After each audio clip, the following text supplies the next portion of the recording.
Hey, how's it going, Taka fam? Today I'm here with another video. So, over the past weekend, I entered in a 3v3 event, and my team, we made top 4. We came in 4th place. So, unfortunately, we ended up losing in top 4, but it was some weird circumstances, but overall the deck was good. And as you can see, I played Rolad as Mina.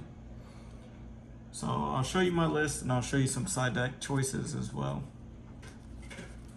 So for the monsters, the 2 bosses, not really much changes here. I did draw the BLS a lot, and there was like 1 or 2 games where I drew the Black Chaos. I actually lost 1 game because I opened this in 4 non-engine, but that was fine. Then we have the 3 Black Chaos. Not much to say, one of your best starters. 3 Griffo, definitely the best starter in this deck. And plus it's Karibo. The Karibo effect actually came up and actually won me a game because it let me live. And then for the Azamina stuff, the 3 Black Witch. Not much to say about this. I love this card. And then for the other engine pieces, we have the 2 Skull Archfiend, and then the bridge, we have the Souls. Souls was amazing. I did hard draw it a couple times. It was fine. The Archfiend I didn't brick on, but it was still really good. It was a very good interruption. And for the other non-engine, so I played quite a few. So as you see, the 6 Charmies, we have the 3 Ash, and then I did 2 Bell and 2 Droll. All of these hand traps were insane. The Fuas were really good. Then we have each of the Charmies, they were great. The Bell actually overperformed for me more than what I expected. It was mainly in there for the mirror match, just for the ritual spell. So either effect of it, and Droll was just overall good as Droll. It's definitely a turn skip a lot of the times. I got Drolled a couple times, but luckily my hands were gassed enough. But I wouldn't change anything about this in this current format, at least. We have about a week or so before Curtain comes out, so stay tuned for an update for that. Okay, and then for the spells. So more starters, so we have a 3 Wanted and a 3 Ragged. Ragged is okay, but you definitely need to play it. So this deck mainly has like 16 starters for the most part. And I could actually throw 1 more in here, which is the 1 Deception. All these were really good. I did hard draw Deception a couple times. Most games when I was going second, I did side out another card, which was the Hollowed, so it goes with the Deception. So I mainly sided these out when I was going second against specific matchups, especially like KT, where they can always just blow this up whenever. So it's not very good going second, but it's still cool overall. And then for the last 3 spells, we played the 1 Call By and we played the 2 Ritual Spell.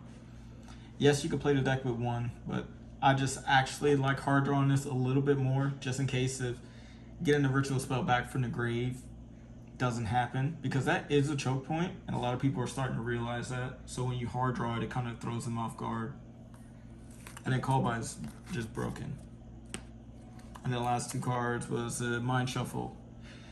One of my rounds, I did almost lose a game because I opened both of these.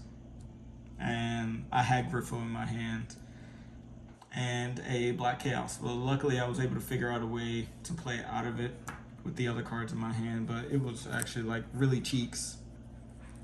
So that's 40 in the main. Then for the extra deck, I'm gonna do the fusions. We have the D-Mod, the Dragoon, and then the Sylvia and Murcielago. Not much to say about this, because I played the Azamina cards. Both of these are great. And then for the links, because we're doing that, so we have the Link 1, Anima. The 3 Link 2s, we have the SP, Dark, and Cross Sheep. Cross Sheep was crazy. Then for the Link 3s, we have Celine. We have Gorgon. and we have Protect Code. So the Gorgon was mainly for if I expected to play against Lunalite, just to make sure I had it out specifically in the extra deck. But it did not come up, but it was still there. So it's definitely cuttable. It was a flex spot, but it was just for the tournament that I was expecting. And then for the Link 4s, Charmer, Access Code, and Firewall, they all performed amazing. I did summon Access Code like once, but right as I was summoning it, one of my opponents scooped, so it was cool. And then the last one is Zena. This card's insane. This card's Foolish Burial, literally Beatrice for no reason. And I never got a chance to use the effect to add back during the standby phase because usually the games were over once if I did the full combos. And then for the very fun part, so this is my side deck. So for this event, I decided let's try, the Lava Golems. It was cool because this deck doesn't actually have like no real normal summons, so it didn't hurt me.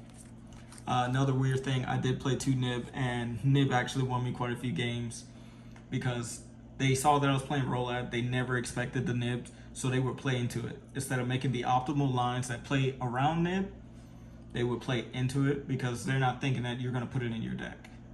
And I'm like, hey, I figured that was going to be the case, so if it worked out, it was great. If it wasn't going to work out, it would have been fine anyway, because I think I would have lost those games anyway if it didn't work out. So luckily, I end up winning all of those games.